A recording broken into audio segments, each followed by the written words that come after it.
there is a concerted effort in social engineering to break the social bonds that have always kept humans together as families. They have broken the bonds, the social bonds between men and women. They have broken the social bonds between the rich and the poor, between the blacks and the whites, between the Christians and the Muslims. Now they're going after adults and children and all the gender conversations. This is breaking society.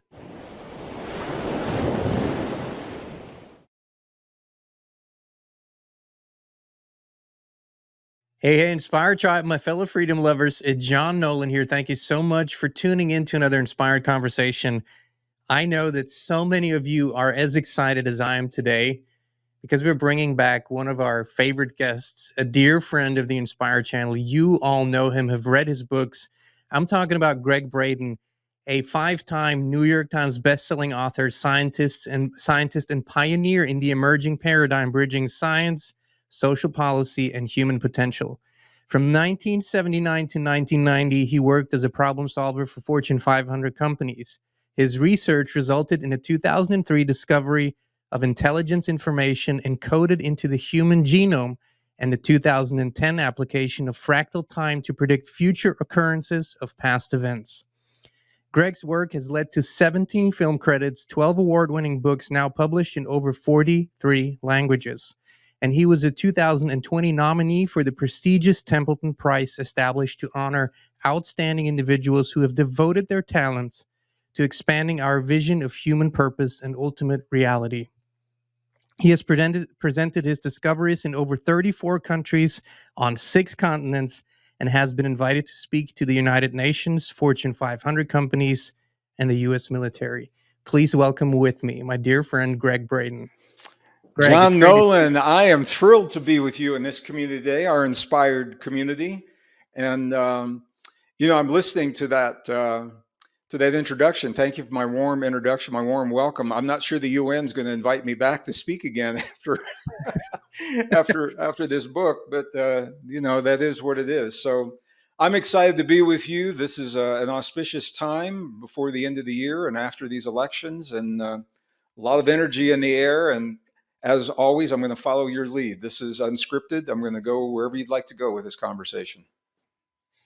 Well, Greg, thank you again for coming on. It's such an honor to have you. Always something I look forward to. And I want to do it like you did it in your new book, Pure Human. I want to jump right into it. Now, you've written this book that, like I said to you off the air, Pure Human is a book that is in the tradition of your books, as it bridges the gap between science and spirituality, divinity and mysticism. But I think there are 2 distinct qualities in my observation that are new to this book. One is a clear sense of urgency that I could feel. It's as if I could feel how you were writing it and how important it was to write these words during this time. I could feel it through every page of the book.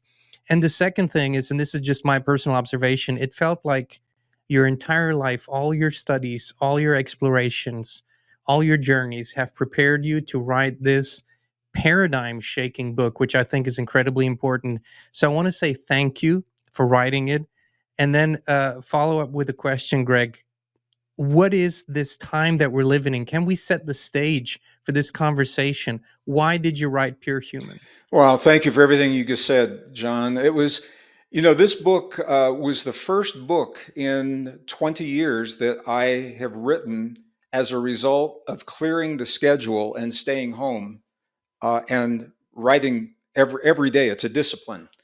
Writing every day. Typically, when I write the books, I'll start them during a holiday or something. And a lot of the books, past books, Divine Matrix, God Code, all those books, they were written in hotel rooms, in airports, on airplanes, and as well as in the office. And this felt, I wanted to be really very clear about what I was saying in this book.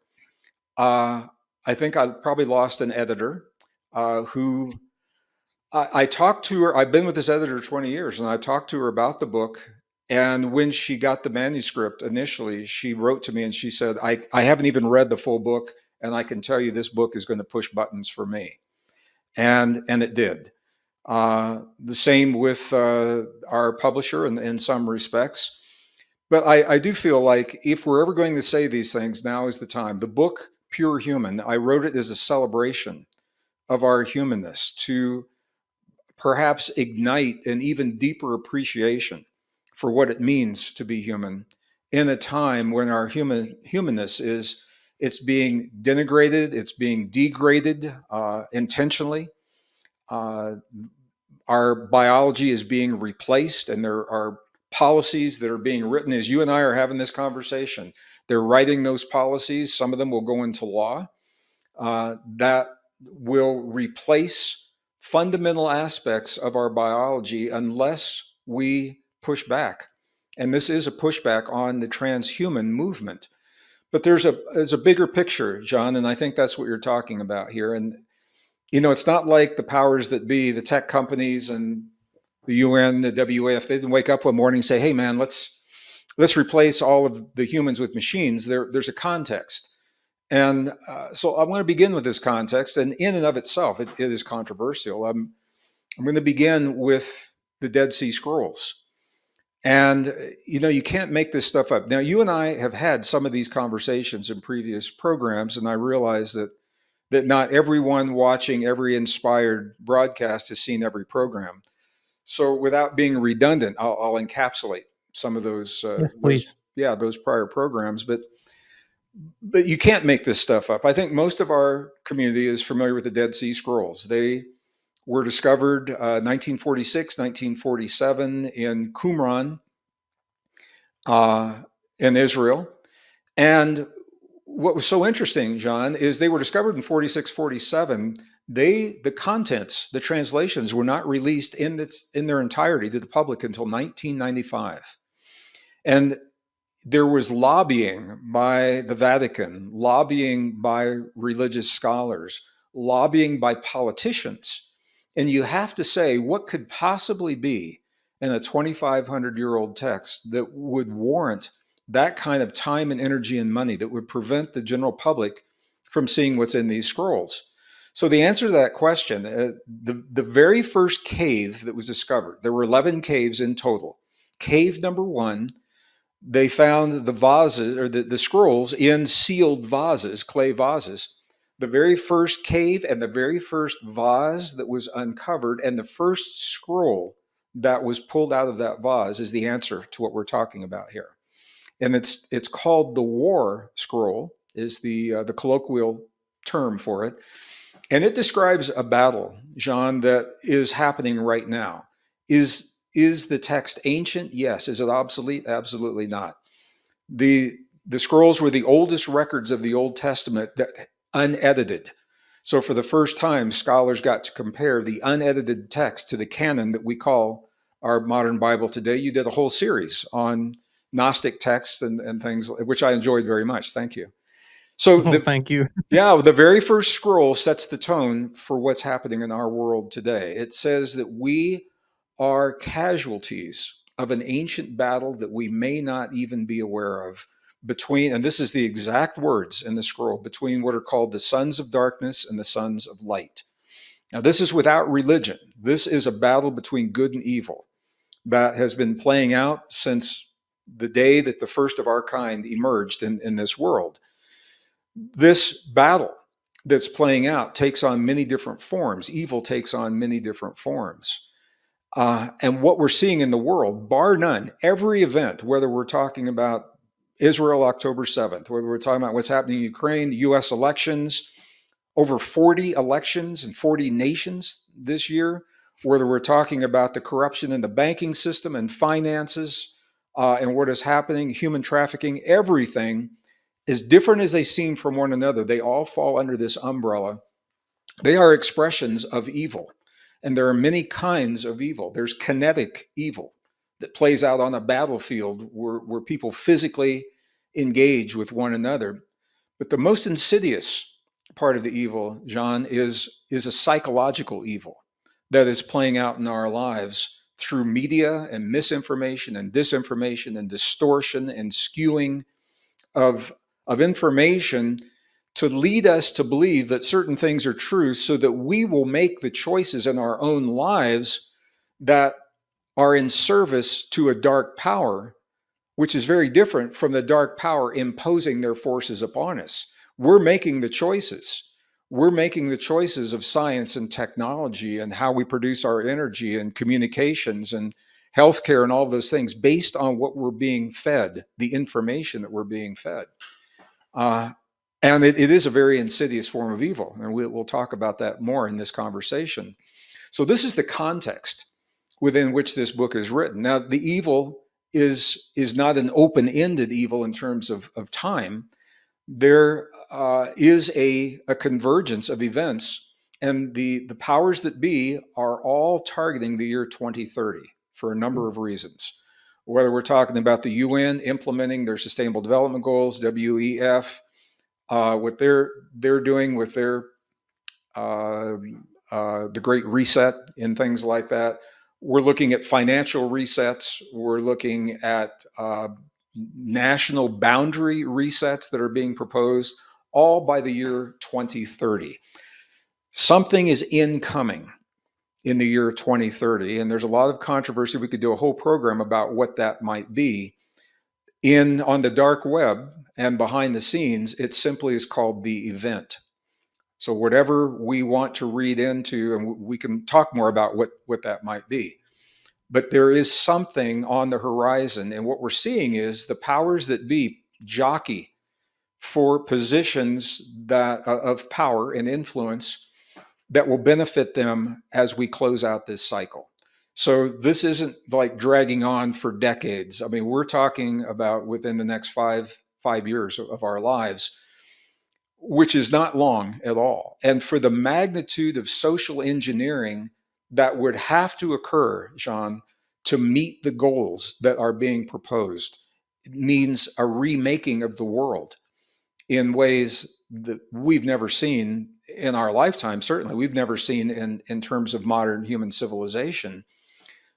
One of the things that is so different about now, and this is where I begin the book, is that we've always been able to change the world around us. We've as humans, we've always had the ability to impact our physical reality, sometimes in good ways, sometimes in not so good ways, with clear cutting of forests and extinction, hunting to extinction of bison and things like that.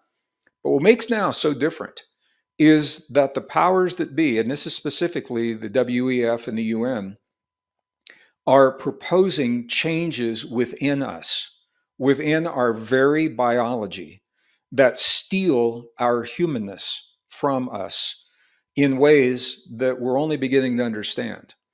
And I'll describe what those ways are. But we've never faced this before. The only way to meet the goals that are proposed by the year 2030 is to change our humanness, not just change it, but to give much of our humanness away to technology, including AI, including computer chips in the body, nano transmitters in the body, chemicals in the blood, sensors under the skin, RFID chips that are being accepted. In some countries, they're actually commonly used in humans right now for business, for banking. The U.S. military uses them as an option in place of dog tags if people, would prefer to use those. So they're proposing a magnitude of change that includes the shifting of human biology, the loss of human biology. Now, there is I'm sure many of our viewers are familiar with Ray Kurzweil. He's a visionary, futurist. I think we talked about him on one of the other broadcasts. He recently published a book while I was still writing this one. It came out earlier this year. This is 2024. It came out a little bit earlier in the year, where he is saying by the year 2030 and in the 2030s, when we speak to another person on the street, we will no longer be speaking to a pure human. We will be speaking to some combination of a human machine hybrid leading to the year 2045. The year 2045 is when he predicts an event that was the title of his book. It was called The Singularity. And that is essentially where humans become digital information that is embedded in the internet of all things. Everything will be digital.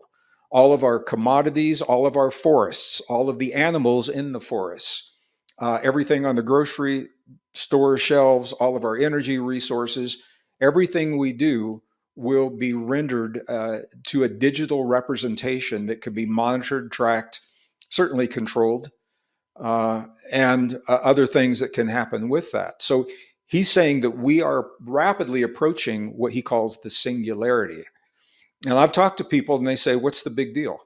You know what? Why wouldn't you want that?"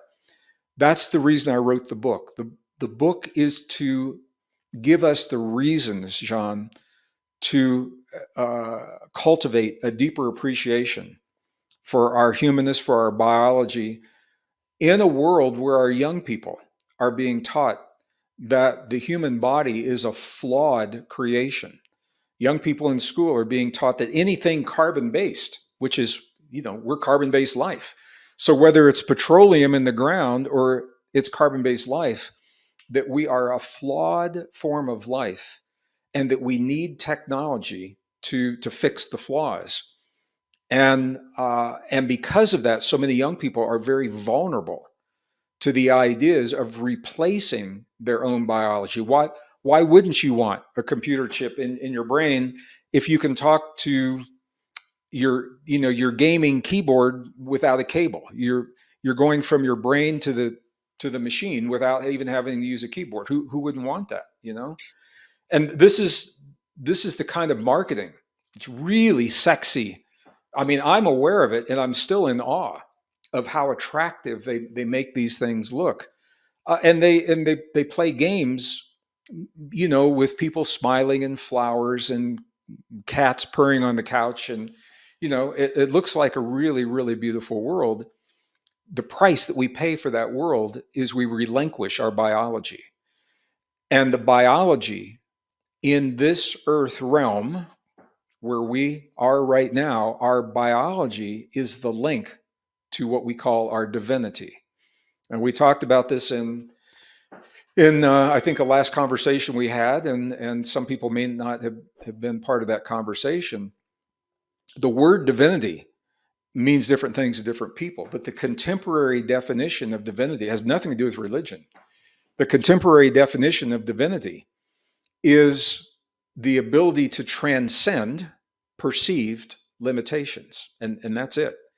So the ability to become more than the limitations that we've accepted for ourselves, even though they may not even be real limitations. They can be the limitations that we've been programmed to accept, indoctrinated by our family, our friends, science, religion, education, culture, society, all these limitations. Divinity is the ability to transcend the challenges that life brings to our doorstep. It's where our creativity comes from, our imagination. It's where our love begins. It's where forgiveness begins. It's where our healing begins. And there's a concerted effort to separate us from our divinity by replacing the biological link. It's through our bodies that we link to the field. And we'll talk more about the experiments that are showing just how real that is. But when the body can no longer communicate with the field, we're still alive. We're still walking humans, but we no longer have access to the essence that gives us our uniquely human capacities of empathy and sympathy and love and compassion. And it is the ability to access those things that frees us from fear. So this is the bottom line. When we embrace our divinity, we have the opportunity to free ourselves from fear. Fear is the prize commodity in a world that is moving toward authoritarianism and control.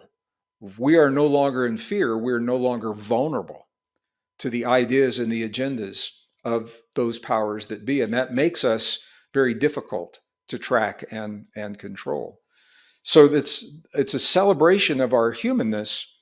And I'm doing it, John, and then I'll stop here for a minute, by identifying the new discoveries that are telling us not only do we meet many of the capacities of the technology that is proposed to replace us.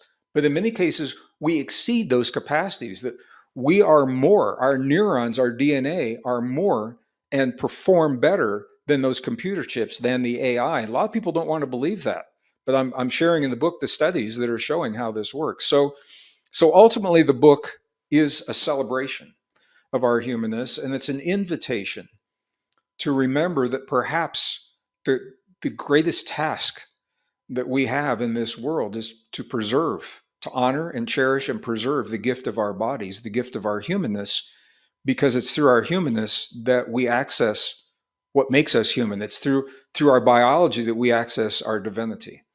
So that's, in a nutshell, why I wrote that with the urgency that I did, because there is a concerted effort to veil our divinity from us by denying us our humanness. And it's happening legally, and it's happening through policy, and it's happening in ways that a lot of people don't even recognize ultimately what it is that's unfolding. So that I'm going to stop there. I want to lay that out so we can tie into it, and then we'll go where we go from there. I think you laid out the perfect framework for the entire conversation.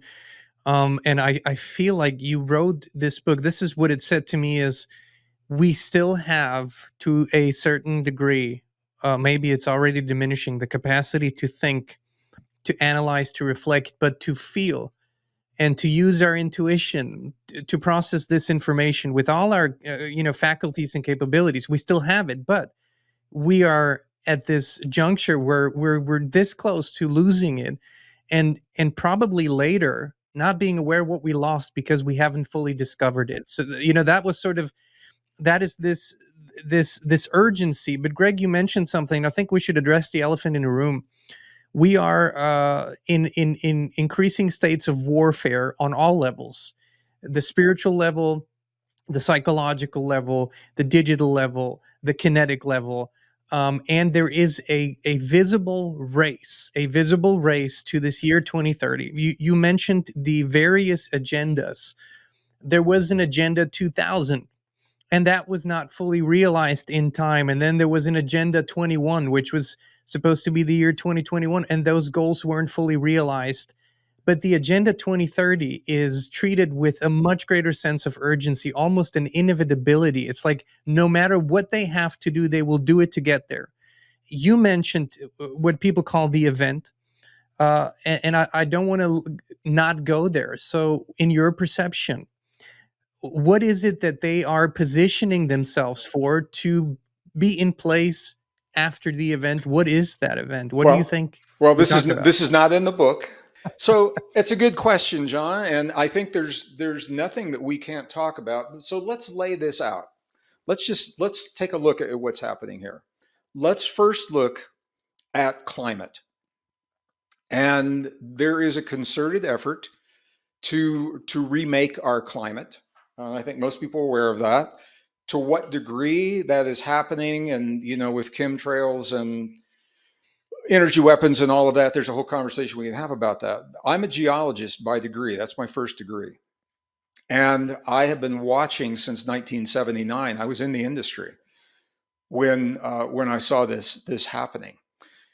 I did a little exercise in January of last year, and we talked about this on one of our conversations. And I said, actually made some notes here. I said, rather than pushing back, what would happen if we met all of the climate goals that people are so adamant about achieving? What would the world look like? So let's take CO2 right now. Right now, carbon dioxide levels, ballpark, are around 420-ish parts per million. And the alarm bells are going off with people about that. As a geologist, here's what I can tell you. Is it higher than it was 10 years ago? Yes. Is it higher than it was 50 years ago? Yes. Is it higher than it's ever been on this planet? No. We have had carbon dioxide levels during some geologic eras, 1,000 parts per million, and other geologic eras, 2,000 parts per million. These are times when the earth was at its greenest, its lushest, life was abundant and thriving, It was warmer, a warmer climate, and life thrived during that period of time. The interesting thing is that when you compare the CO2 levels to temperature, what you find is sometimes the temperatures are low and the CO2 levels are sky high. Sometimes the temperatures are high and the CO2 levels are low, meaning that they are not necessarily correlated the way that we're being led to believe and the way our politicians are telling us that they are. All right, so we've had high CO2 levels. Temperatures. Earth's temperatures have been much warmer during those same periods of time. Life was thriving. We had less ice. The sea levels were higher because the warmer temperatures melted the ice. So, right now, John, the only problem is that much of our coastal infrastructure was built assuming that climate is static. So they put, 30-story condos 10 feet from the ocean's edge, assuming the ocean will always be 10 feet away. And that's a problem.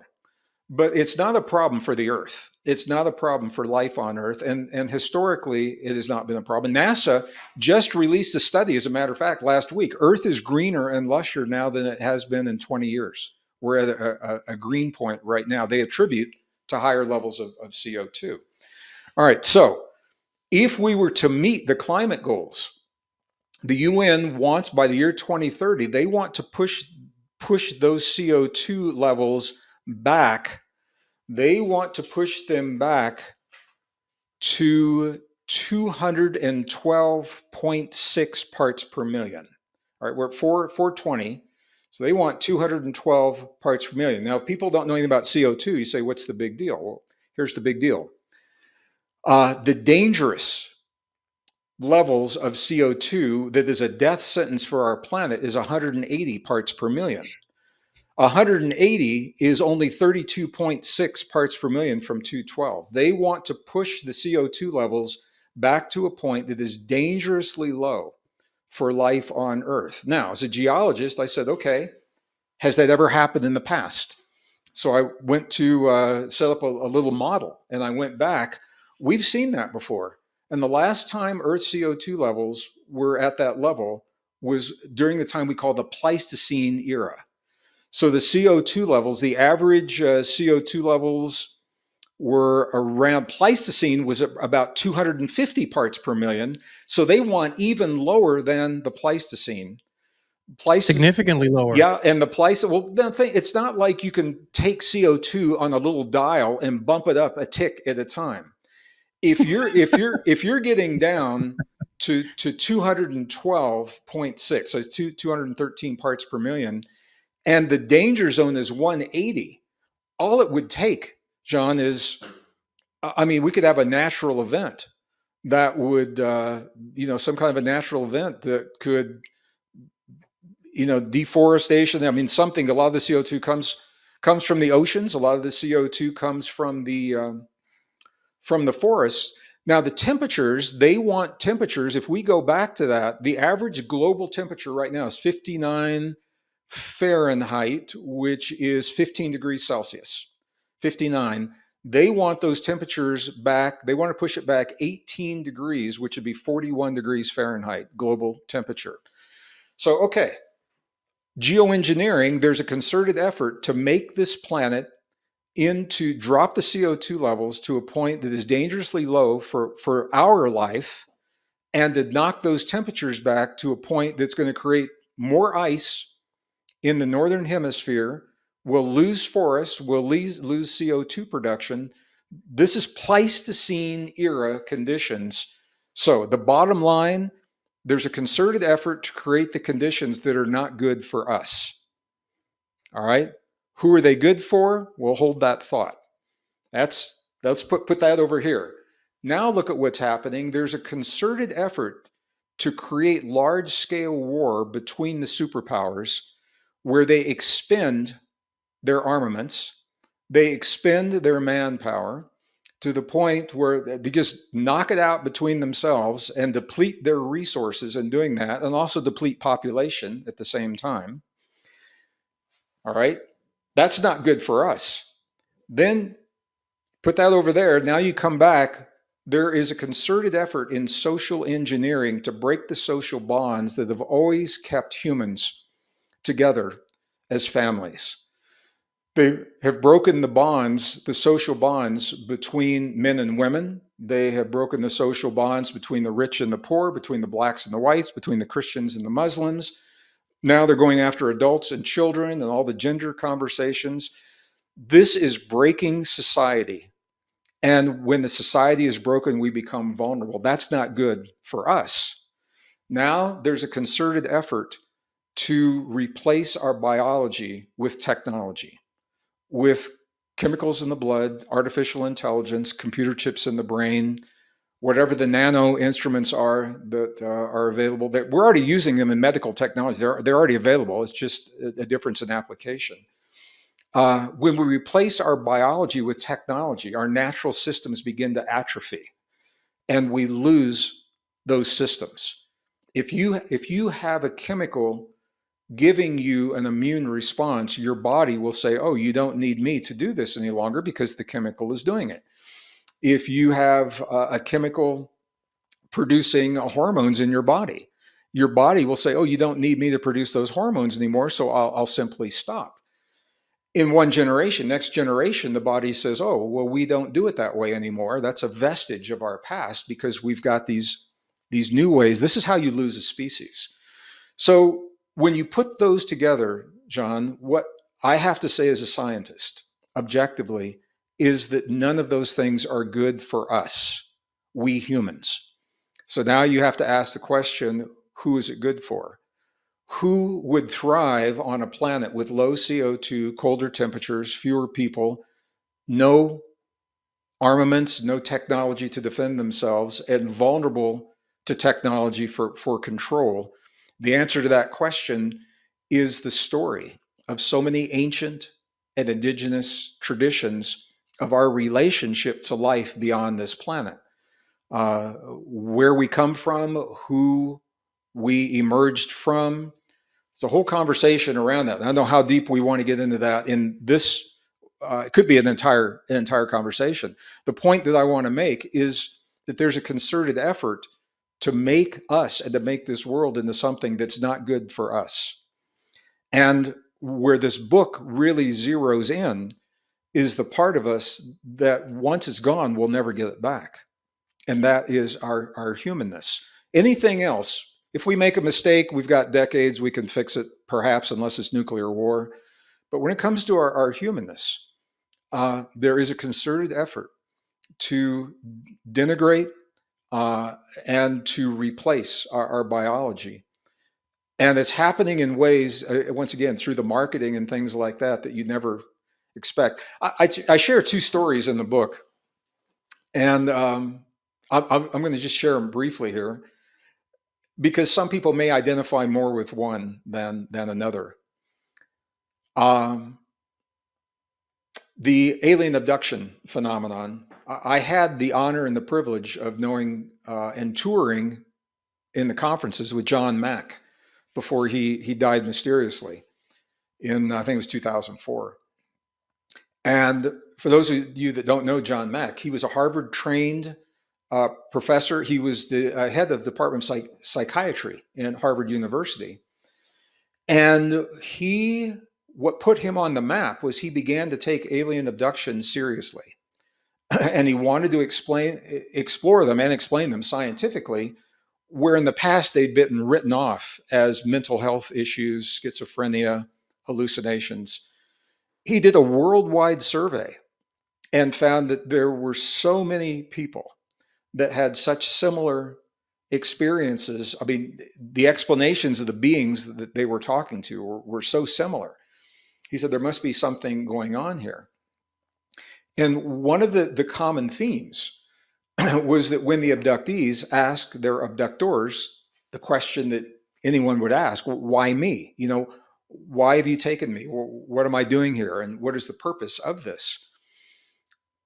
As different as the countries and the nationalities, and from the 1960s all the way up into the early 2000s, the stories were the same. And what they said was that they are a form of life that once was at the crossroads where we are now, where they had to choose between biology and technology for their bodies.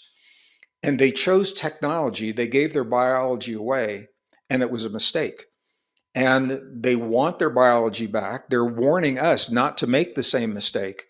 And they're hoping that they can engineer some of our DNA back into their bodies to at least give them some, even though they're not human, give them some of the biological capabilities back again. So that's one story. There's another story that of another class of abductions that is not from aliens from another world. But when the abductees ask, why me, the abductors say that they are us from our future. They're coming back to ask us not to make the choice to give our humanness away to the technology because of what it led them becoming emotionless. They could no longer reproduce inside their bodies. It's all done very precisely outside of the bodies. And, people may identify more with one story or another. They may not believe either one of them. But the reason I share these, it's interesting because both of these are done through Harvard University and other institutions who are taking these phenomenon very seriously. And as different as the people and the nations are, the themes are the same. They all tell us we're at a place in our evolution where we're about to give away our very humanness to the technology. And we're about to do it, John, before we even know what it means to be human, because we have yet to tap the full potential of our human biology. And that's what the rest of the book, this is what I'm talking about. Just as an example, when I'm with young people, they worship computer chips and they think, man, nothing can top the computer chip. I've been with technology all my adult life, and I have a lot of respect and I like technology outside my body. But here's the thing, a silicon computer chip will only be scalable to the point where the physics of the stuff it's made of limit that chip. So for example, if we're talking about a silicon chip, it's made of silicon atoms. The space between one atom of silicon and another is always going to be the same. Information can only travel so fast between those spaces. That makes the scalability finite. Now they look at a human neuron and you say, what is the scalability of a human neuron? Well, this is where it gets really interesting, because every time scientists, medical professionals, every time they push the human neurons, they push the brain to what they have accepted as a limit in the past, the neurons, they morph and they adapt to accommodate the new conditions, and they open up a whole new spectra of potential that they thought was impossible. Just as an example, we used to, in the textbooks, used to say that 40 cycles per second, 40 hertz was the top end of processing speed for a human brain.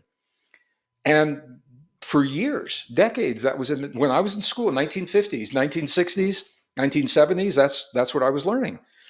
Then the Tibetan monks went into the labs and the MRIs, and they said, well, if we do these certain meditations, we can exceed that. And the first time it happened, they went from 40 to 80 cycles per second. And the scientists said, wow, I guess we made a mistake, but the human brain can never process more than 80 cycles per second.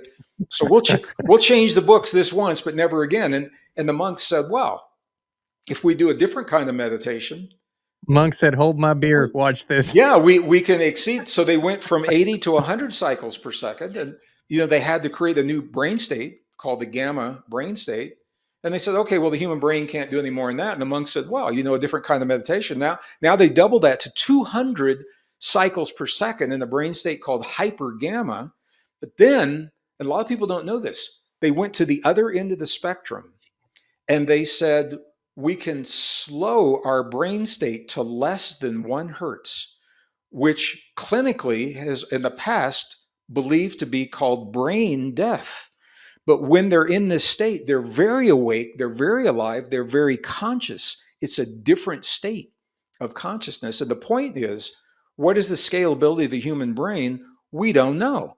Because every time we run up against the boundary that we've accepted in the past, we are such a highly advanced, technologically sophisticated, soft technology that we will morph and adapt to that new condition. And then we've got a whole new scale ahead of us.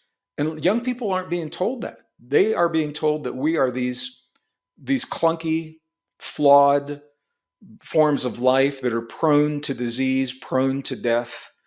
And so they're open to replacing their bodies with the technology. So I went off on a little tangent there, but I wanted to give that example. That's only one example. We're about to give our humanness away, and we don't even know what it is we're giving away.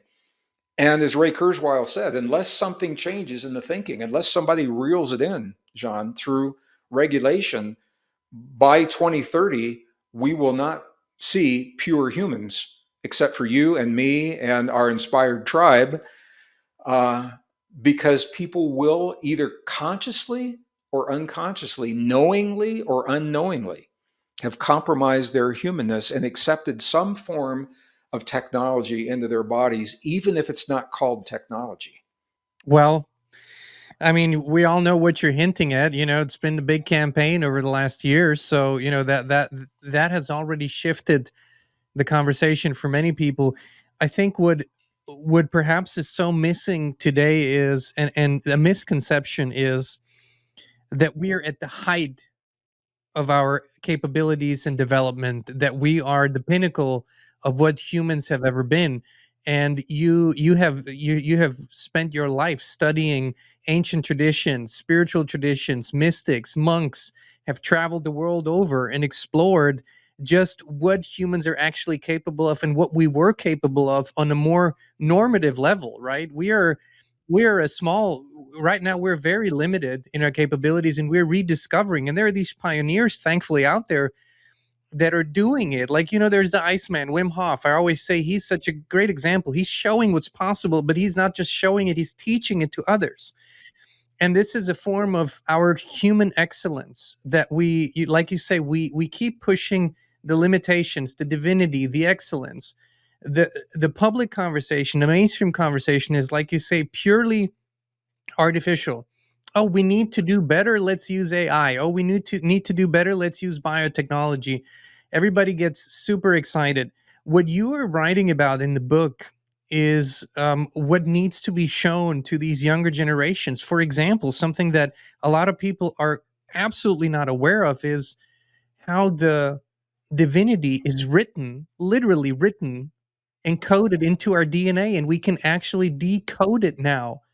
And what you found, and what scientists have found, is absolutely wonderful. And you keep coming to the same result. Can you talk a little bit about that Yeah, and well, how that process? I mean, there's so many facets, so many ways to approach this. I just want to say for anyone that's listening, I mean, there are, bits and pieces. There's the context. The beauty is we don't have to know any of that context.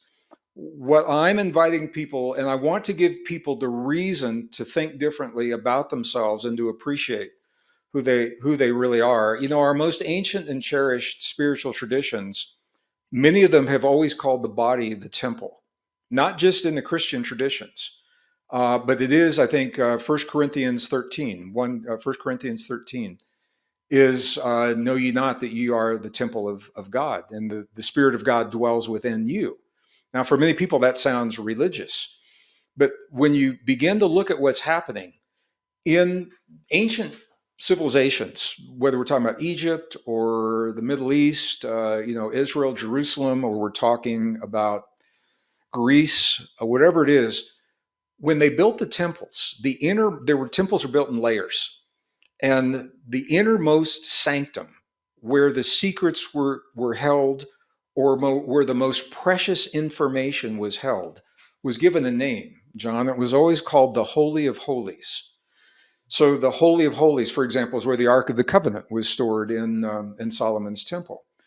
Well, as temples, if we are biological temples, we have not one Holy of Holies, but we have 50 trillion holy of holies, because in the nucleus of every cell is the DNA that literally the engineering papers are now telling us. IEEE is an engineering organization, and they're now looking at the human body from an IT perspective, not soft, gooey, wet, sticky biology, but they're looking at transistors and resistors in the cells and capacitors.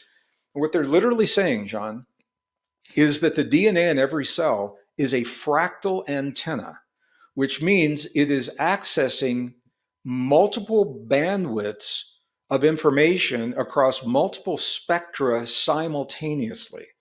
So we are in communication with the world around us and what we call the field and the information in the field through the DNA. That's the holy of holy in our bodies.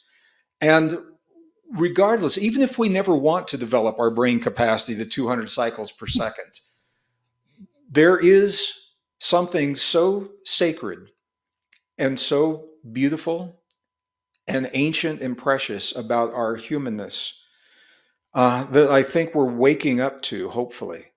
The ability to love, the ability to have empathy, sympathy, compassion. These are human capabilities that AI is incapable of. And we are on the precipice of giving those valued and cherished expressions of ourselves away. And the only way that's through this DNA. When we talk about human divinity, this is the key to the whole thing. Our divinity doesn't live inside of our bodies. Our bodies are the bridge to the divinity. The neurons in the DNA are the antenna that literally the antenna that tune to the place in the field that hold our memories, that hold our source of knowing, our creativity, our imagination. It's where our love begins, where our healing begins. So when you think about that, it makes sense that there would be an attempt to veil our access to that field by replacing those antennae with synthetics, with artificial components, because they may work in the body, but they can't tune to the field. They can't tune to that information. So I think our greatest task in life, somebody listen to this and they're saying it's too technical, or, you're too much, aliens, abductions, UFOs, or whatever. I think our greatest task in life is to do just that, to honor, preserve, and protect the gift, the temple of our human body.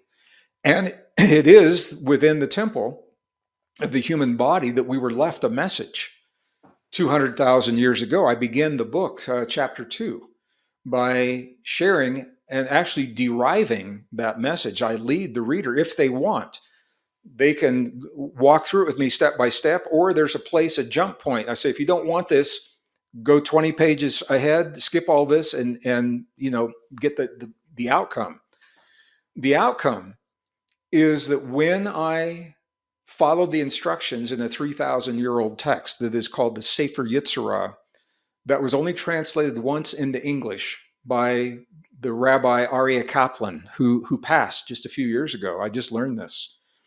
When I followed those instructions using the best science of the modern world, the periodic table of elements and the genetics that we know today, what it showed is that we literally have information, intelligent information, coded into the DNA of every cell that you can read just like you read the pages, the letters on the page of a book. So here's what's interesting about this. I caught a lot of flack when I published this in 2004 in two ways. One, I caught a lot of flack from people telling me it was ridiculous. And two, from a lot of rabbis that said, we've worked for hundreds of years to keep this secret. What gives you the right to share it with the public right now? And I also had support. Rabbi Zalman Schachter, the revisionist rabbi, came out in support of this, and others did as well. That was 2004. 2007, Japanese scientists published a peer-reviewed article showing how they had encoded information into the DNA of a bacteria and then allowed that bacteria to replicate for over 200 generations. They replicate fast, so it just took a few days. And then they took that 200 generations later, that bacteria, and they pulled that information out of the DNA intact. The information was preserved in the DNA of the bacteria. Well, now that they did that, this is the thing, John, this is happening everywhere. The entire Library of Congress of the United States of America is now encoded into the DNA of living organisms. In the event that something happens in our nation and we lose everything, all we need is one organism, if it's a bacteria or whatever it is, and one computer. And that entire Library of Congress and all the patents we now have again. And it's a more efficient medium of storage than flash drive on the computer because it's a three-dimensional storage. So when I began to understand that, my question is, if we're doing that now to organisms, and we've only had computers for 70 years, is it possible that someone did that with us a long time ago? And now that book makes more sense than it did in 2004 because this is now accepted technology.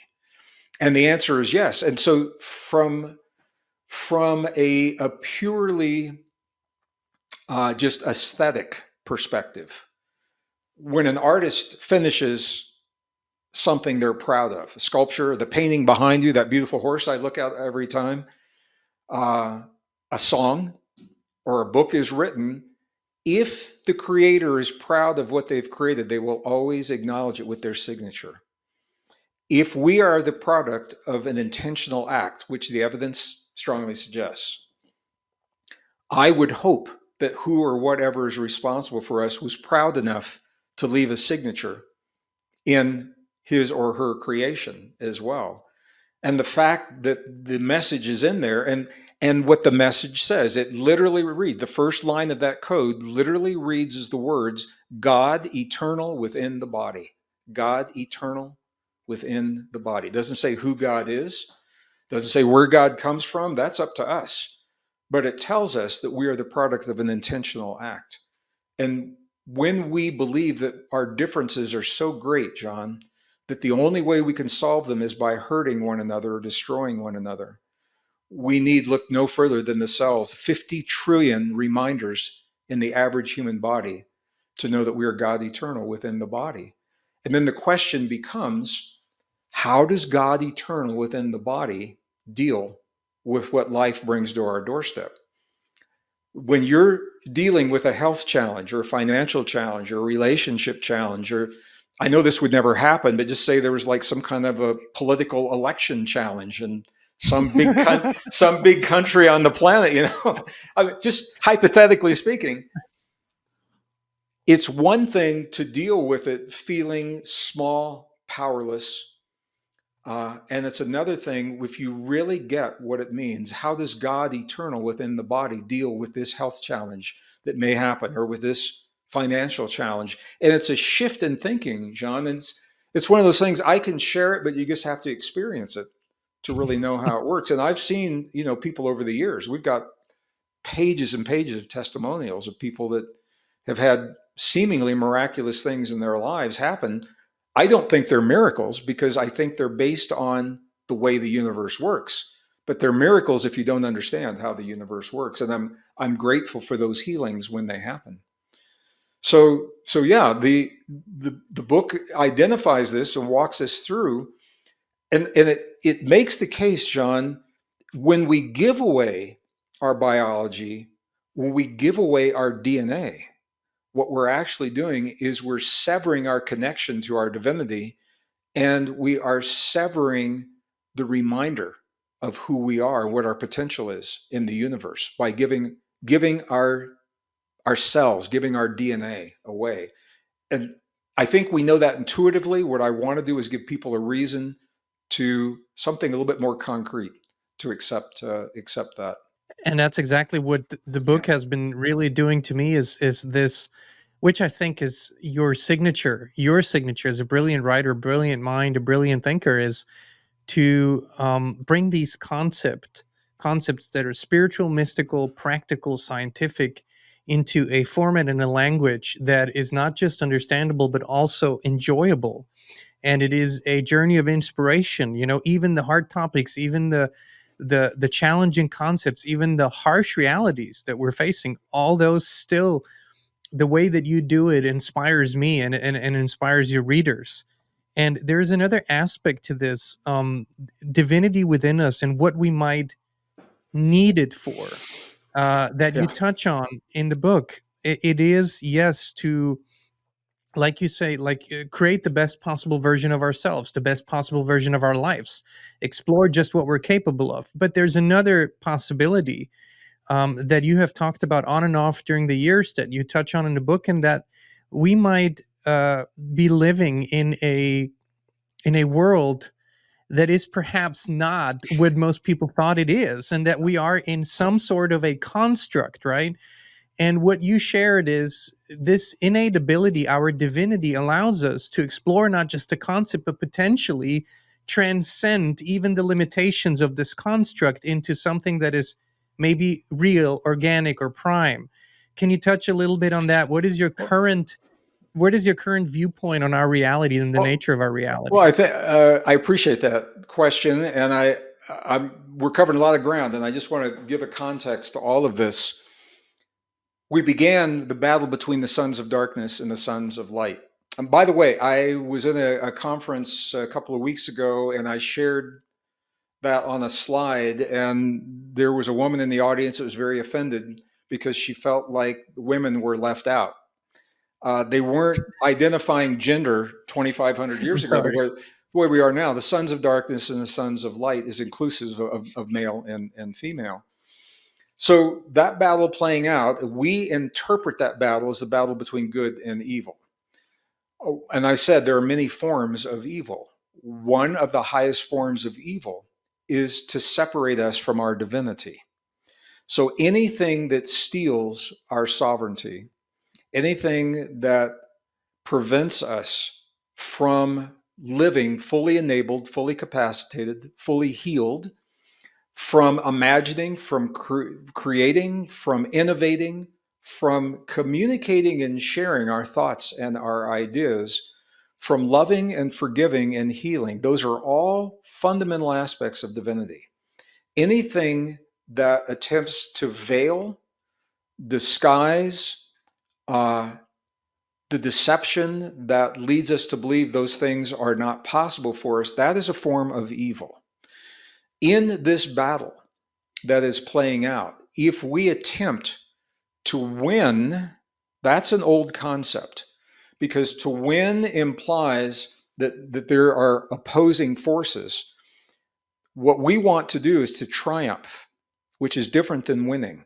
And the way we triumph is by living the best version of ourselves. We live that divinity, loving fearlessly, healing fearlessly, being healthy, being the best version of ourselves, honoring, cherishing, and protecting the gift of our humanness. When we do that, we have triumphed, and the evil no longer has, we haven't given our power away to the evil forces in that way. In the construct that we are in, this is, I think, one of the fundamental themes. There are multiple themes playing out, but this is one of the fundamental themes in that construct. I know people, John, and you do as well, I'm sure, that wake up every morning and can't wait to get out of here. They say, I'm not supposed to be in this world. They can't wait to get off the earth. They spend all of their waking hours trying to escape doing something else. From my perspective, they've missed the point, because it is the celebration of our divinity that will free us, that does free us from this construct ultimately.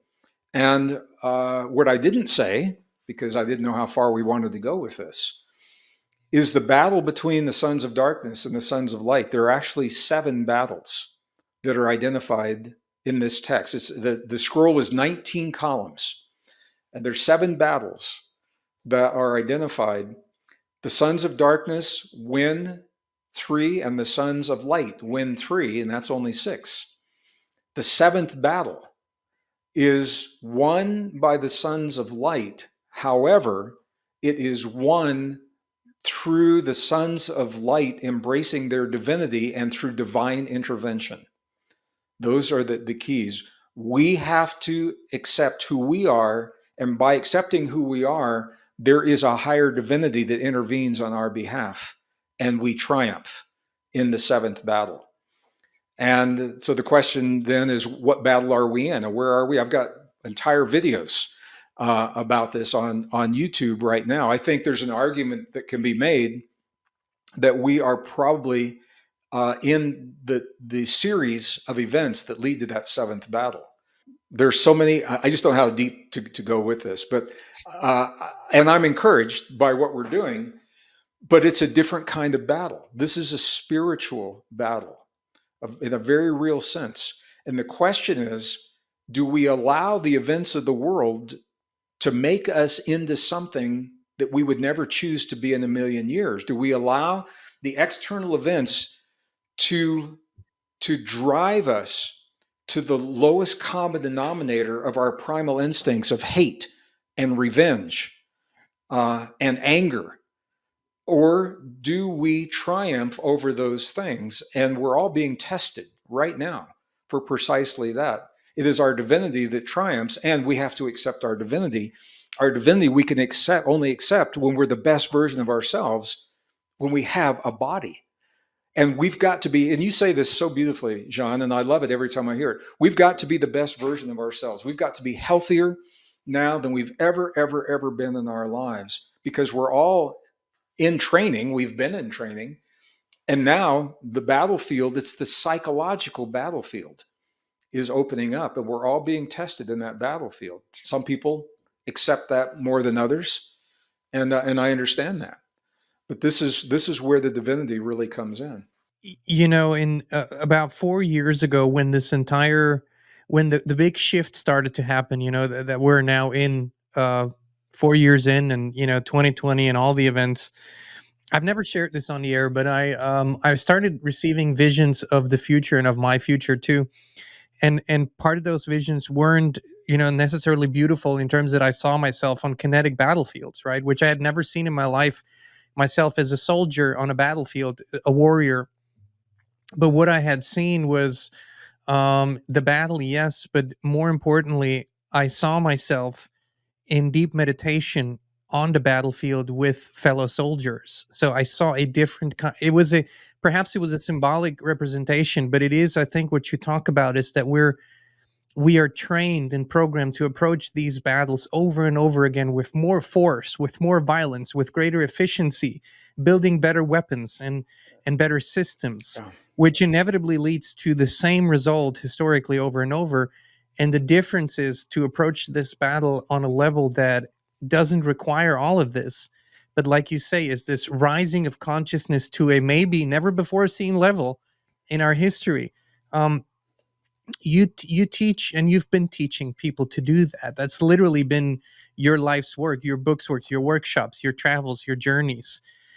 Despite all the craziness that we can observe, and despite all of the challenges that the world is facing, how are you seeing that this journey is progressing in the people that you work with, during your workshops, during your journeys, and what are you seeing in your audience in terms of this awakening of the divinity?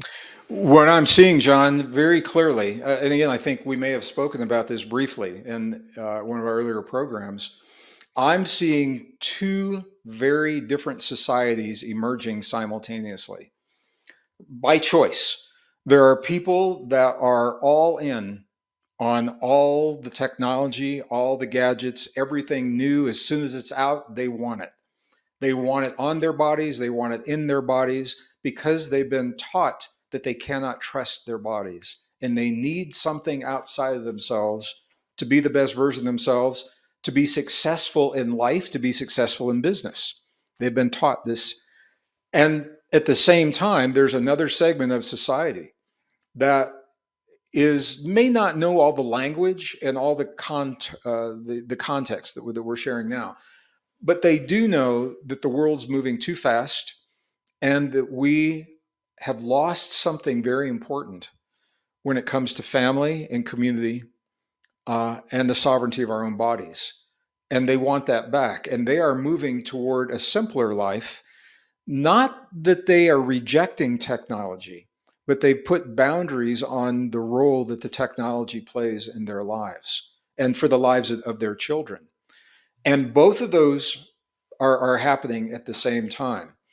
I personally, I'm encouraged by what I'm seeing. And I also know that we're not talking about something that's going to happen 20 years from now. We're in it. It's happening right now. And if anyone has any doubts of the role that evil is playing in our lives, if you look at the raw footage that is not being shown in the United States of America of what happened on October 7th at the Nova Music Festival, any doubt that pure evil has been unleashed on this planet will leave your mind in a heartbeat. I was in London, a hotel room in London, preparing to do a presentation when I started receiving the raw footage from the Asian and Middle Eastern media. America was asleep because of the time difference. And when I came back to my hotel later that night, the American media was not allowed to see.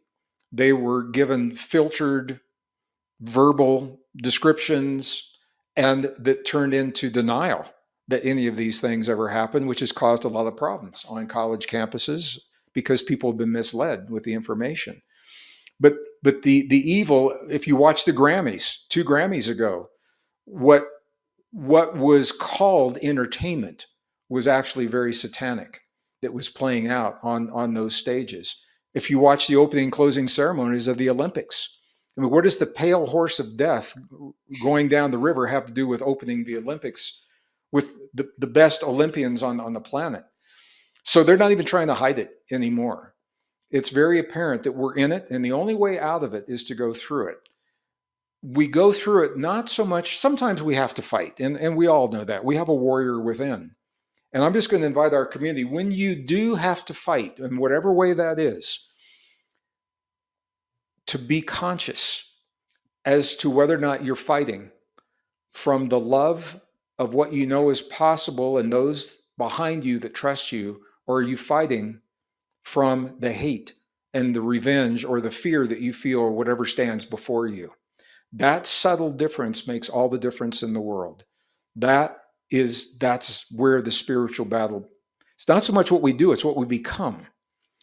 Because there will be a time, John, we'll be through this 2031. Let's you and I do a podcast together and see how it all went down. We'll be through all of this, and we're going to be okay. We're going to make it. The question is, what did we become? What did we allow ourselves to become in the process of what life brought to our doorstep? And that is where the divinity comes in, that allows us to triumph rather than fight. And the way we triumph is by living our humanness, living the best version of ourselves. And so you're asking what I'm seeing. I'm seeing some segment of the population that is doing just that, and another segment of the population that is locked into so much fear. People that are afraid to have babies, people that can't have babies because their hormones have been so disrupted through the toxins in their lives and in the environment. And they're just saying, tell me what to do. Tell me what to do. You know, government, tell me what to do. Whatever government, local government, city government, federal government, global government, United Nations government, just tell me what to do, because they've forgotten who they are and they've forgotten their divinity. And I love those people, and some of them are my brothers and sisters.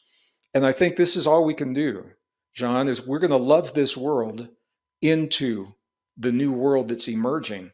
And it's that love that tips the scales in that seventh battle. It's our love, not being afraid, but discerning. I just had a conversation with someone about this. There's a huge difference between judgment and discernment. When we see that evil play out, if we judge it, then we create a charge on that, literally an emotional charge. It creates chemicals in the body that don't serve us. It creates the stress, creates the fear. But if you discern, if you say, I recognize that, that's evil. I don't think I want to be associated with that. But you're not judging it. I'm just saying this. My wife was in jury duty, and she was disqualified because she said that she could not judge another person. She said, if you show me the evidence that the person committed the crime, I can assign a penalty, but I can't judge them as a bad person. And in the United States, you're supposed to be tried by a jury of your peers.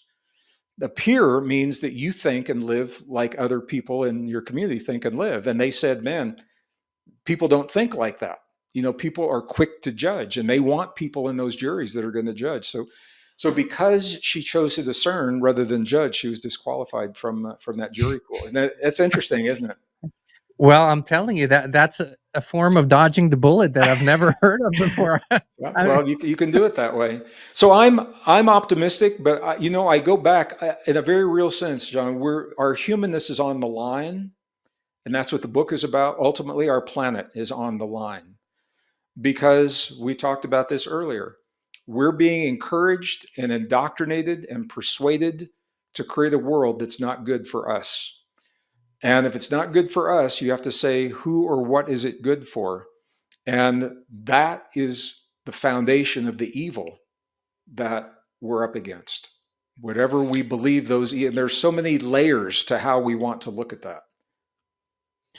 Well, Greg, I think you're helping people to actually transcend beliefs and step into a place of knowing, where we can know things, where we can go within and know things, rather than believe them and then fight to justify or use violence to justify our beliefs, which is what all the battles are based on.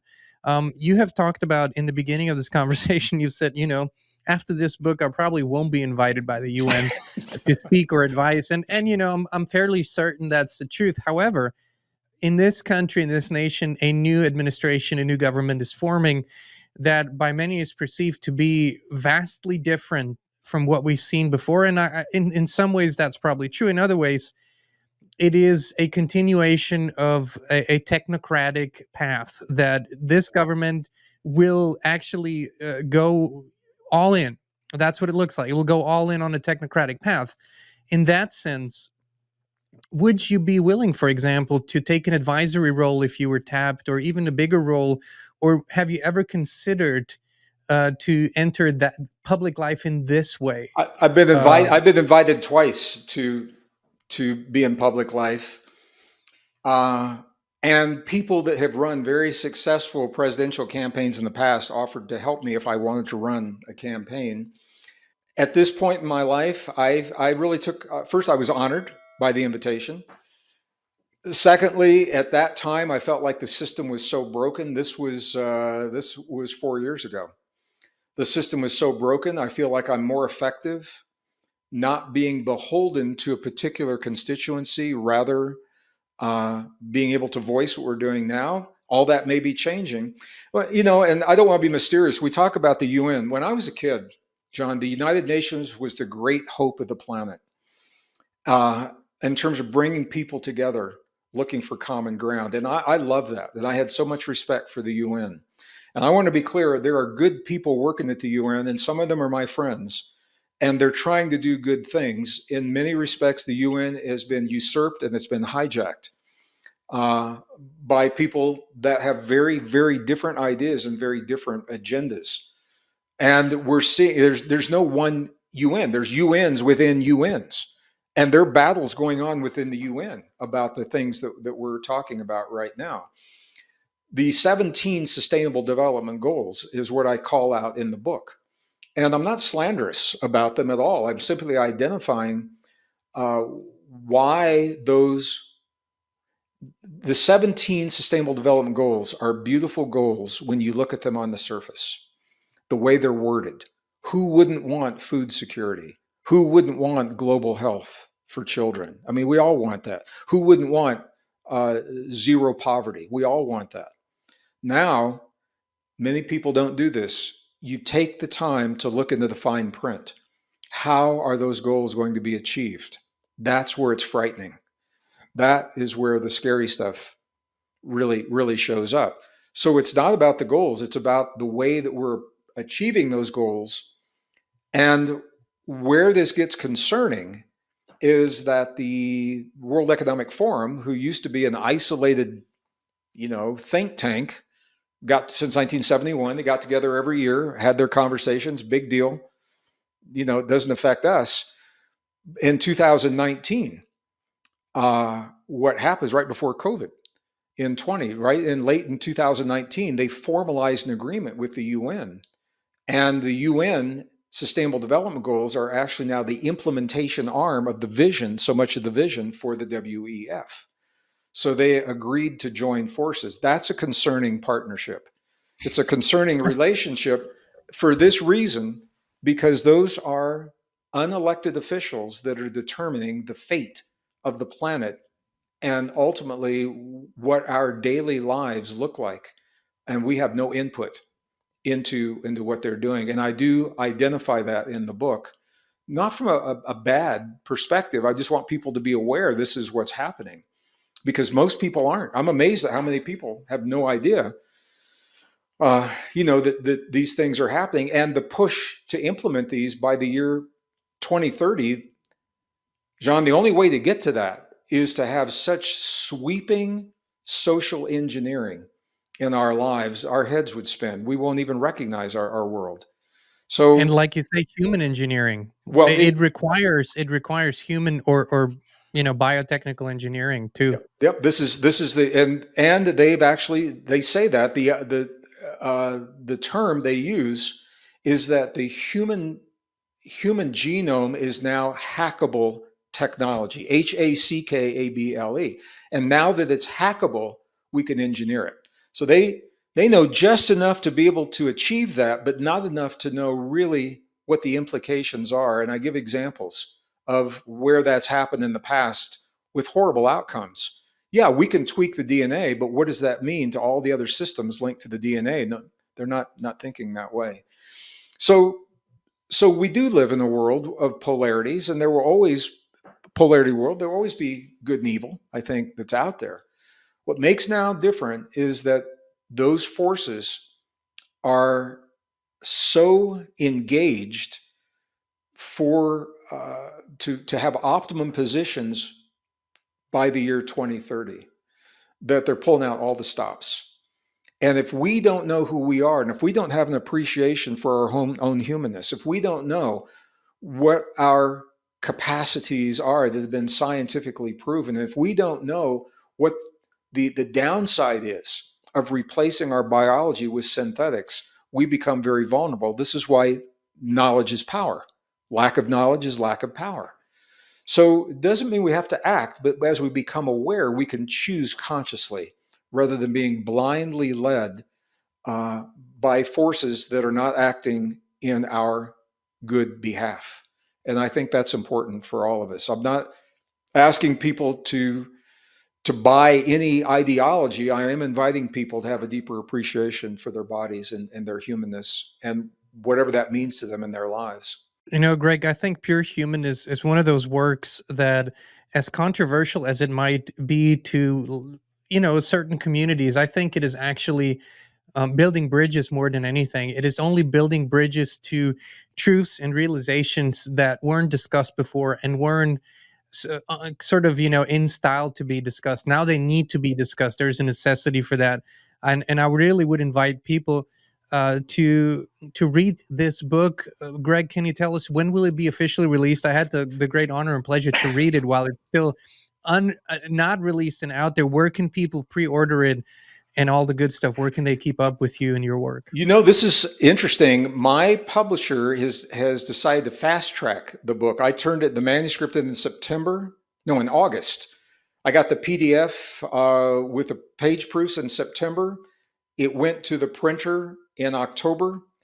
It'll be in the warehouses in December, and it will be officially launched in January, which is That is fast for the publishing that's a world. very fast turnaround between September and December. Uh, and because I think they feel a sense of the significance of what's being said here. So the book it's available for pre-order right now on Amazon. You can pre-order it. They're creating an exceptionally large print run, which tells me they're confident in the content for the book. And officially, I think it's released in January 28th, I believe is the official release date. but it is available for pre-order right now. So you can go to Amazon, Barnes and Noble, wherever books are sold. Yeah, and I just want to say to everyone in advance, I really appreciate. You may not want to read the book cover to cover. Some people do, but if you're going to skip it, go to chapter 7. And because chapter 7 helps us to become aware of how we're being misled in our lives and how we're being separated in our communities and from our friendships and our families. And chapter 8 it gives us all the reasons to really appreciate the deep truth of our humanness. This is a battle. I mean, ultimately, John, we can change all the technology in the world out there. But when we embrace our humanness in here, that is reflected in the choices that we make in politics. When we accept the truth of our divinity, that is reflected in how we fuel a nation, what kinds of energy sources we use, how we grow our food, how we educate our children. So all of that is a reflection of how our story, of the way we see ourselves in the world. And I think Pure Human gives us the reasons to think differently about ourselves than what we've been conditioned to accept in a good way, and open the door to some deep possibilities of love and healing, and ultimately of triumph for the human species. And I can't think of a better way to dedicate my life these next few years to advocate for our humanness. And I'm John, right. you were talking about your vision of the battles. I've had similar visions, and what's interesting is their visions of the battles after the wars are over. When all the wars are over and the armies have been depleted and the munitions are depleted and there's nothing left, that last battle, I think, will probably be a battle with blades. And I think it will be between maybe two individuals in a very, very special place on this planet. And ultimately, I think that will be that final battle that will be reflected or will reflect all that we have become. And the beauty is we don't have to know any of it. We just live the best version of ourselves, and that's how we triumph. And ultimately, that's a message in the book. Gregg Braden, The Last Samurai, my friend. I, I'll tell you this. I won't contradict the author. Greg said you can go to chapter 7. Do it when you get the book. Go to chapter 7. But then, my friends, go to the beginning. Read the foreword, because it is a journey that I would encourage everyone to go on, because it's a beautiful journey full of aha moments, and things are going to connect and dots. And so it's a brilliantly written book. Greg, thank you for your incredible work. Thank you for taking the time today. These conversations, I call them journeys. They're always, Yeah. we land somewhere different than where we started, and it's always beautiful. Greg, where can people keep up with you, your schedule, your other programs that you're doing, your socials? Where can people find you online? Yeah, I've got a wonderful team that supports me in sharing that information. I am not directly involved. If you go to the website, greggbraden.com, all the live events. What I will say is all my live events in 2025 are in the continental United States. I'm not leaving the country next year. So that means, You and almost everyone else I know. well, that means there's a lot happening here in the U.S. and I'm working with some of my dear friends, Bruce Lipton, Anita Borjani, Sue Morter. Um, some of the scientific conferences are names that you probably haven't heard of, but they're beautiful conferences. So all that is listed on greggbraden.com. And thank you, John. I just want to thank you again for the community that you've created. The inspired community is a hub for so many people. I'm in awe. I don't know how you and your wife and your team create so much content across so many different channels on a daily basis and do such a really good job. And it's always fascinating. I was traveling, so I missed the AI chat in its entirety. So I'm only on the second episode, and I'm fascinated. Community, if you haven't heard it, you've got to check it out. John Nolan in conversation with Chat GPT. Well, that was a fascinating series, and probably we could do another conversation down the line talking about AI and all of those Sure. implications. But Greg, for today, like I said, these are special, these conversations, to me on a personal level. And in terms of why or how we do it, is I think we're driven by the same joy, inspiration, and a little bit obsession. You and I and our team, I think we have this. We know that this time window of intensity won't last forever, but this is an energetic window. You feel it, we feel it, and I think we're going on full steam because we know that we can move the needle right now together as a community. And that's, I think, why we're doing it in the intensity that we're doing it. I hope so. My wife would probably agree with you that there's an obsession on my behalf. There's probably a whole conversation, a whole series we could do on that. But I love this world, John. I absolutely love this planet, and I love the people of this planet, even the ones that don't like me.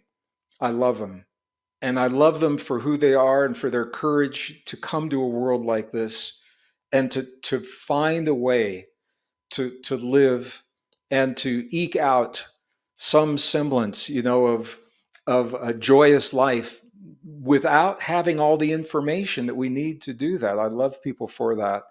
And anything that I can do in any way, if I can contribute, stack the deck in our favor so that we do triumph. And I believe that we do, but it takes all of us to do that. We've got to embrace the deep truth of who we are, and that's hard for some people, the deep truth of our divinity. So thank you for the opportunity to share this with your community, my family, my global family, everyone watching. And I want to thank everyone for clicking the link that's bringing us together today. There are a lot of other things you could do, and it doesn't go unnoticed that you've trusted me enough to spend a part of your day with me, and I appreciate that deeply. So thank you.